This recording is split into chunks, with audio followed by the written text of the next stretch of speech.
বেসরকারি শিক্ষা প্রতিষ্ঠানে কর্মরত এমপিওভুক্ত শিক্ষক কর্মচারীদের 20% বাড়ি ভাড়া, চিকিৎসা ভাতা ও উৎসব ভাতা 75% করার এই 3 দাবি পূরণের আভাস মিলেছে।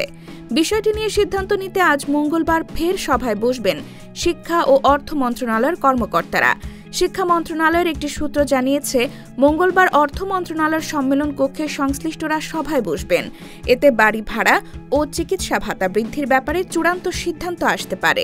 নাম অপ্রকাশিত রাখার শর্তে শিক্ষা মন্ত্রণালয়ের মাধ্যমিক ও উচ্চশিক্ষা বিভাগের এক কর্মকর্তা সোমবার রাতে দ্য ডেইলি ক্যাম্পাসকে জানান, অর্থ মন্ত্রণালয়ের সঙ্গে আমরা নিয়মিত যোগাযোগ করছি, অনেক হিসেবও করা হচ্ছে। আশা করছি দ্রুত শিক্ষকদের সুখবর দেওয়া সম্ভব হবে। শিক্ষকদের বাড়ি ভাড়া কত শতাংশ হতে পারে, এমন প্রশ্নের জবাবে শিক্ষা মন্ত্রণালয়ের এক কর্মকর্তা আরও বলেন, শিক্ষকদের দাবি অনুযায়ী বাড়ি ভাড়া মূল বেতনের 20% করা হতে পারে। এছাড়া চিকিৎসা ভাতা 500 টাকা, বাড়ি 1000 টাকা এবং কর্মচারীদের উৎসব ভাতা 75% করার দাবিও পূরণ হবে। 20% বাড়ি ভাড়া ও চিকিৎসা ভাতা বৃদ্ধির দাবিতে আন্দোলনরত শিক্ষকরা আজ তৃতীয় দিনের মতো অবস্থান কর্মসূচি পালন করছেন।